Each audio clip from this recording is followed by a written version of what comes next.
एक तो आप पीड़ित परिवार के लिए कुछ कर नहीं पा रहे हो, अपराधियों के खिलाफ आप कुछ कर नहीं पा रहे हो। बुलडोजर चलता है, जातियों को देख के चलता है। ये मुसलमान है, इसका घर ढहा दो, दलित है, इसका घर ढहा दो। मोहन भागवत को पहले तो मुझे लगता है इस बात को बोलने से पहले नरेंद्र मोदी जी से परमिशन लेनी चाहिए। नरेंद्र मोदी जी बांग्लादेश के अंदर आप सोचिए हिंदुओं का लगातार कत्लेआम हो रहा है, नरेंद्र मोदी जी चुप्पे साधे बैठे हैं, सन्नाटे में हैं। क्यों? क्योंकि अडानी बांग्लादेश को सप्लाई करता है बिजली झारखंड के रास्ते, और अडानी का व्यापार न बंद हो जाए, अडानी से की यारी में देश से गद्दारी चल रही है। असदुद्दीन ओवैसी का बयान आया, उन्होंने कहा कि एक दिन हिजाब वाली महिला इस देश की प्रधानमंत्री बनेगी। इस बयान को आप कैसे देखते हैं? जल जीवन मिशन को लेकर के आज आम आदमी पार्टी के प्रवक्ता वंशराज दुबे जी ने बड़े आरोप लगाए हैं। उनका कहना है कि जहां एक और सरकार बड़े बड़े दावे कर रही है, वहीं इस पर भ्रष्टाचार हावी हो चुका है। हमारे साथ बातचीत करने के लिए वंशराज जी हैं। बड़े आरोप आपने लगाए, लेकिन सरकार का तो दावा है कि ये जो योजना है जल जीवन मिशन, ये ग्रामीणों तक आसानी से जल पहुंचाने की योजना है और बिल्कुल जीरो टॉलरेंस को ध्यान रखते हुए सरकार इस पर काम कर रही है। देखिए, भारतीय जनता पार्टी की डबल इंजन की सरकार लखनऊ में बैठ के उत्तर प्रदेश के 75 जिलों के लगभग 57,000 गांव के लोगों को, ग्राम सभाओं के लोगों को डिजिटल पानी पिला रही है। डिजिटल पानी मैं क्यों कह रहा हूँ? क्योंकि सदन के अंदर योगी जी और स्वतंत्र देव सिंह जी कहते हैं कि 90% काम जल जीवन मिशन का पूरा हो गया है, यानी लगभग 90% लोग, उत्तर प्रदेश के 90% गाँव में पानी की सप्लाई हो रही है। लेकिन जो मैंने खुलासे भी किए और मैं लगातार अपने क्षेत्र में तमाम जगह जा के देख रहा हूँ, कहीं 4 करोड़ रुपए का भुगतान हो गया है, कहीं 5 करोड़ रुपए का भुगतान हो गया, और स्थिति देखिए क्या है। ना वहाँ टंकी है, ना वहाँ पानी है। ये बोर्ड की स्थिति देख लीजिए, सालों से गिरा पड़ा हुआ है। ये देखिए, ये फर्शें टूट चुकी हैं, बर्बाद हो चुका है। और ऐसे एक नहीं, उत्तर प्रदेश के अंदर 35,000 टंकियों का निर्माण का काम चल रहा है, जो सरकार का आंकड़ा है, और लगभग 45,000 बनना है। अब आप ये समझिए कि अगर एक टंकी के निर्माण में मिनिमम 4 करोड़ रुपए लग रहा होगा, तो 35,000 गुणे 4 करोड़ आप कर लीजिए, जीरो लगाते लगाते थक जाएंगे। इतना बड़ा घोटाला हो रहा है। मैं इसलिए कह रहा हूँ हो रहा है क्योंकि अब आप समझिए, ये चित्रकूट की खबर देखिए, इसमें चित्रकूट के कोपा गांव में प्रमाण पत्र भी जारी कर दिया गया कि लोगों को नल से जल मिल रहा है, लेकिन हकीकत है न नल है, न पानी है, न टंकी है, न कुछ है ही नहीं, और लोगों को प्रमाण पत्र भी जारी कर दिया गया और भुगतान भी हो गया।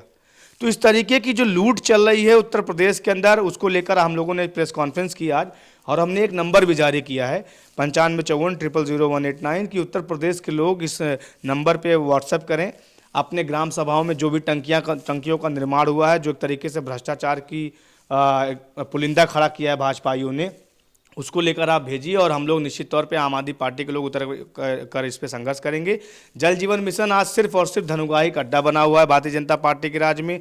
चाहे वह सीतापुर की बात कर लीजिए, 5 करोड़ 31 लाख की टंकी थी, टेस्टिंग जैसी उसकी हुई, भरभरा के टंकी नीचे गिर गई।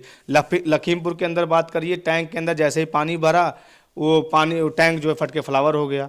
तो इस तरीके के जो मामले उत्तर प्रदेश के अंदर निकल के आ रहे हैं, और दुख इस बात का है कि सदन के अंदर आप ठहाके लगा रहे हैं। कोई विपक्ष का विधायक आपसे सवाल करता है तो स्वतंत्र देव सिंह जी कहते हैं कि अपनी बीबी की कसम खाओ कि आपके गांव में नहीं पहुंचा है। तो ये बेशर्मी की पराकाष्ठा है। आपको बजाय जवाब देने की आंकड़ों के साथ, और आप आंकड़े कहाँ से उठा रहे हो? जो फाइलें आपको मिल जाती हैं, जमीनी हकीकत कुछ और है। तो इस पे मुझे लगता है कि आम आदमी पार्टी और हम लोग इस पे निश्चित तौर पे उत्तर प्रदेश के अंदर जाकर सरकार का पोल खोलने का काम करेंगे। बिल्कुल।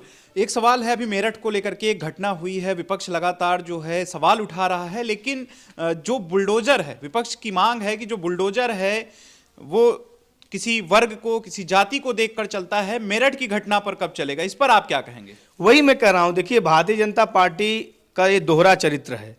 वो भ्रष्टाचारियों को अपने पास रख लेगी, गुंडों को अपने पास रख लेगी, बलात्कारियों को अपने पास रख लेगी। दुनिया भर के लखैरे जो हैं, आज अगर वो जाएं भारतीय जनता पार्टी में सदस्यता ले तो उनको सदस्यता मिल जाएगी। लेकिन आप सोचिए कि मेरठ के मामले में जिस तरीके की एक नृशंस घटना जो हुई, आज उस पर कोई नेता मिलने नहीं जा सकता। आम आदमी पार्टी के हमारे विधायक कुलदीप कुमार जी मिलने जा रहे थे, उनको रोक दिया गया। हमारे वहाँ के जिला अध्यक्ष हैं अंकुश चौधरी जी, उनको रोक दिया गया। हमारे नेता आदरणीय श्री संजय सिंह जी ने जैसे तैसे परिवार से बात की फ़ोन पे। तो ये अगर आप, एक तो आप पीड़ित परिवार के लिए कुछ कर नहीं पा रहे हो, अपराधियों के खिलाफ आप कुछ कर नहीं पा रहे हो। बुलडोजर चलता है, जातियों को देख के चलता है। ये मुसलमान है, इसका घर ढहा दो, दलित है, इसका घर ढहा दो। तो इस तरीके की जो कार्रवाई ओबीसी समाज से घर ढहा दो। तो आप जो चिन्हित कर जातियों को चिन्हित करके कार्रवाई करते हो, उत्तर प्रदेश की जनता देख रही। और मुख्यमंत्री जी माफ करिएगा, उत्तर प्रदेश की 25 करोड़ जनता के आप मुख्यमंत्री हैं, किसी जाति विशेष के मुख्यमंत्री नहीं है। तो ये बात मुझे लगता है जितनी जल्दी समझ में आए उतना अच्छा है। लेकिन ये जो घटना दोनों हुई, खास करके कानपुर और मेरठ के अंदर, दोनों घटना बेहद दुखद है और हमारी संवेदनाएं परिवार के साथ है। हम लगातार परिवार के संपर्क में भी हैं और उनके लिए जो भी न्याय की लड़ाई होगी आम आदमी पार्टी लड़ेगी। मोहन भागवत हैं संघ प्रमुख, उनका एक बयान आया है कि बहुत जल्द भारत हिंदू राष्ट्र बनेगा। उनके इस बयान को आप कैसे देखते हैं? अब मोहन भागवत को पहले तो मुझे लगता है इस बात को बोलने से पहले नरेंद्र मोदी जी से परमिशन लेनी चाहिए। नरेंद्र मोदी जी, बांग्लादेश के अंदर आप सोचिए हिंदुओं का लगातार कत्लेआम हो रहा है, नरेंद्र मोदी जी चुप्पी साधे बैठे हैं, सन्नाटे में हैं। क्यों? क्योंकि अडानी बांग्लादेश को सप्लाई करता है बिजली झारखंड के रास्ते, और अडानी का व्यापार न बंद हो जाए। अडानी से की यारी में देश से गद्दारी चल रही है। अडानी की व्यापार न बंद हो, इसलिए नरेंद्र मोदी जी चुप्पी साधे हुए हैं। तो किस बात पे मोहन भागवत जी कह रहे हैं हिंदू राष्ट्र बनाना है? अरे भाई, बांग्लादेश का हिंदू हिंदू नहीं है, पाकिस्तान का हिंदू हिंदू नहीं है। तो ये आप जो कह रहे हैं कि भाई हम हिंदू राष्ट्र बनाओगे, हिंदू राष्ट्र ऐसे बनाओगे कि एक बांग्लादेश और शेख हसीना को आपने बैठा के यहाँ आप जो है उसको मलाई खिला रहे हो, आप रसगुल्ला खिला रहे हो आप, और वहाँ जो है हमारे हिंदू भाइयों के साथ इस तरीके का वो हो रहा है। तो ये दोहरा चरित्र भाजपाइयों को मैं वही कह रहा हूँ, मोहन भागवत साहब को परमिशन लेनी चाहिए नरेंद्र मोदी जी से पहले। इसी मुद्दे पे जब सवाल पूछा गया गृह मंत्री अमित शाह से, तो कहते हैं कि जब सीए हम लोग लेकर के आए थे तो विपक्ष लगातार मुद्दे बना रहा था, विपक्ष हमलावर था, और इसीलिए हम सीए लेके आए थे कि वहां के हिंदुओं की रक्षा कर। तो काहे नहीं किए?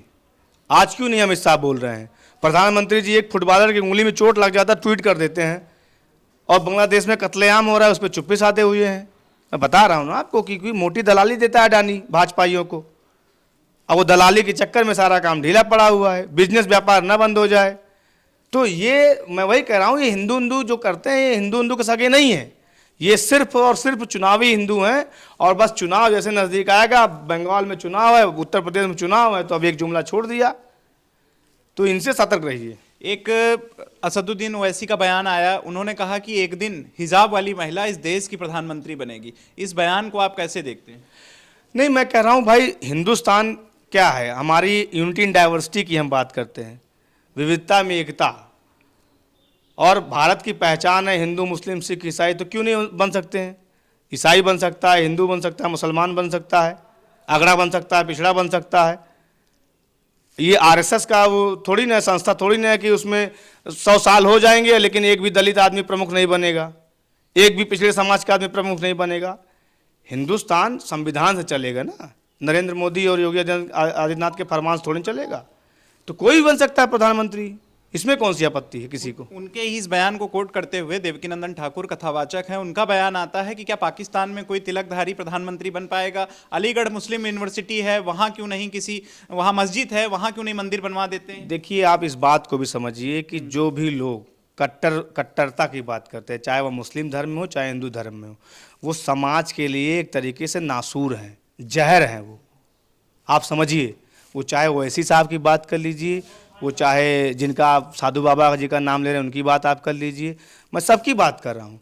आज अगर हिंदुस्तान उत्तर प्रदेश का नौजवान रोजगार के लिए दर दर भटक रहा है, आप गांव में चले जाइए।